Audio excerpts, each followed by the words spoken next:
بسم اللہ الرحمن الرحیم۔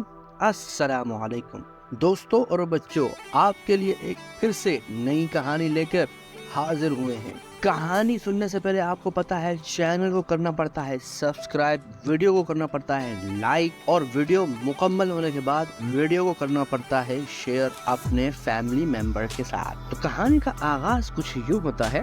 بہت پرانے وقتوں کی بات ہے۔ ابن سابات بغداد کا نامی گرامی چور تھا۔ وہ چوری اور ڈکیتی میں ایسا ماہر تھا کہ ہزاروں چوریاں کرنے کے باوجود قانون کی گرفت میں نہیں آتا۔ آخر کب تک بچتا؟ ایک دن اسے گرفتار کر ہی لیا گیا اور قانون وقت کے مطابق اس کا ایک ہاتھ کاٹ دیا گیا۔ بعد ازاں اسے جیل بھیج دیا گیا۔ بغداد کے لوگ اس کا ذکر ہاتھ کٹا شیطان کے نام سے کرتے تھے۔ وہ قید بامشقت کاٹ رہا تھا۔ 10 سال قید کاٹنے کے بعد ایک دن وہ جیل سے فرار ہو گیا۔ جیل سے باہر آتے ہی اپنے پیشے یعنی چوری کو از سر نو شروع کرنے کا ارادہ کیا۔ ایک ہاتھ کٹ جانے اور قید و بند کی صحبتوں اٹھانے کے باوجود اس کے مزاج پر ذرا برابر اثر نہیں ہوا تھا۔ ایک رات وہ اپنی مہم پر نکلا۔ پھرتے پھراتے ایک بڑے سے گھر میں داخل ہوا۔ گھر کے احاطہ کے چاروں طرف کمرے تھے۔ وہ ایک بڑے کمرے میں گیا جہاں کھجور کے پتوں کی چٹائی بچھی ہوئی تھی۔ جائے نماز، ایک تکیہ اور چند ٹوپیاں رکھی ہوئی تھی، اور دوسری طرف پشمینہ کے چند تھان، شالیں اور کپڑے کے تھان لاوارسی کی حالت میں پڑے تھے۔ بغداد کے چور نے چادر بچھا کر اس کے اوپر تھان رکھے اور ایک گٹھڑی بنائی اور اس کو باندھنے کی کوشش کرنے لگا، لیکن ایک ہاتھ نہ ہونے کی وجہ سے اس سے گرہ نہیں لگ رہی تھی۔ وہ ہانپتا ہوا بیٹھ گیا۔ این اسی وقت ایک ضعیف شخص کمرے میں داخل ہوا۔ سابات کو گٹھڑی بناتا دیکھ کر کہا، بھائی یہ کام تم کسی کی مدد کے بغیر نہیں کر سکتے، میں تمہاری مدد کرتا ہوں۔ سابات نے اسے اپنے ساتھ لا کر کپڑوں کی 2 گٹھڑیاں بنائی۔ بڑی گٹھڑی ضعیف شخص نے اپنے سر پر رکھ لی اور چھوٹی اور کم وزن گٹھڑی سابات کو دیکھ کر کہا کہ تمہارا ہاتھ نہیں ہے، اس لیے تم کم وزن اٹھاؤ اور جہاں کہو گے میں اسے پہنچا دوں گا۔ سابات اپنے ٹھکانے کی طرف چل پڑا۔ راستے میں ایک جگہ چڑھائی کی وجہ سے ضعیف شخص کو بڑی دقت پیش آئی۔ ٹھوکر لگی اور گٹھڑی سمیت نیچے گر گیا۔ سابات نے غصے میں گالیاں بکیں اور اس کی کمر پر ایک زوردار لات رسید کی۔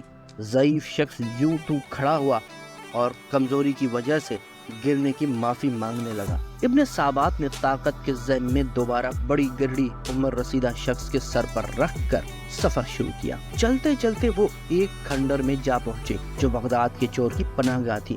پھر ابن سابات نے بزرگ سے کہا کہ دیکھو، پہلے چوری کرنے میں پہنچا تھا اور تم بعد میں آئے تھے، لہٰذا یہ تمام چوری کا مال میرا ہوا اور تمہیں مجھ جیسا سردار پورے بغداد میں نہیں مل سکتا، لہٰذا آج سے تم میرے شاگرد ہو۔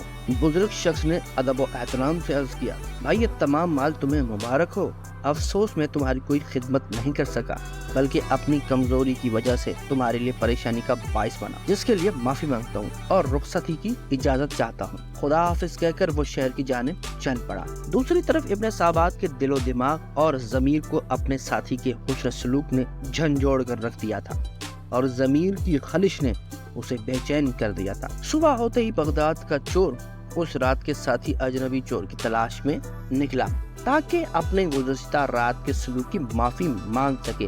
یہی سوچتا ہوا وہ رات والی عمارت کے باہر جا پہنچا جہاں رات کو اس نے چوری کی تھی، مگر وہاں چوری کے بعد کوئی افراتفری نظر نہ آئی، بلکہ لوگ جوک در جوک اس گھر میں احترام سے جاتے نظر آئے۔ بغداد کے چور نے ایک شخص سے پوچھا کہ یہ کس کا مکان ہے؟ اس نے کہا کہ لگتا ہے تم بغداد میں نئے ہو، یہ بابرکت مکان ہمارے شیخ حضرت جنید بغدادی کا آستانہ علم ہے۔ ابن سابات نے نام تو سن رکھا تھا مگر دیدار کی سعادت سے اب تک محروم تھا۔ سوچا کہ آج اتفاقاً اس نیک و بزرگ ہستی کا دیدار ہی کر لوں۔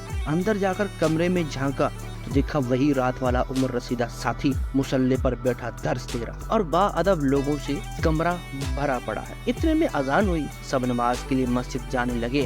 بغداد کا مشہور اور ظالم چور ابن سابات بے ساختہ روتے ہوئے آپ کے قدموں میں گر پڑا اور گزشتہ رات کی بد اخلاقیوں پر معافی کا طلبگار ہوا۔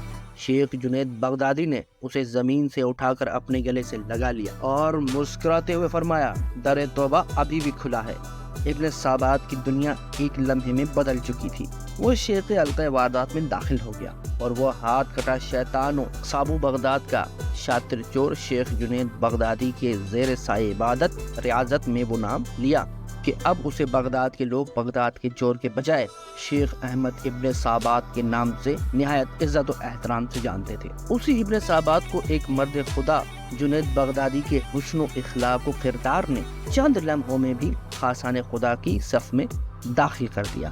بغداد کے چور کو چند لمحوں میں سیدھی راہ پر لانے کی کرامت کا چرچا زبان زد عام ہو گیا۔ تو دوستوں اور بچوں، کیسی لگی آپ کو یہ کہانی؟ اگر کہانی پسند آئی ہے تو ویڈیو کو کر دیجئے لائک، اب کر دیجئے چینل کو سبسکرائب اور کر دیجئے ویڈیو کو شیئر اپنے دوستوں اور فیملی ممبر کے ساتھ۔ خوش رہیں، آباد رہیں، اپنے پیاروں کے ساتھ، اپنے رشتہ داروں کے ساتھ۔ اللہ حافظ۔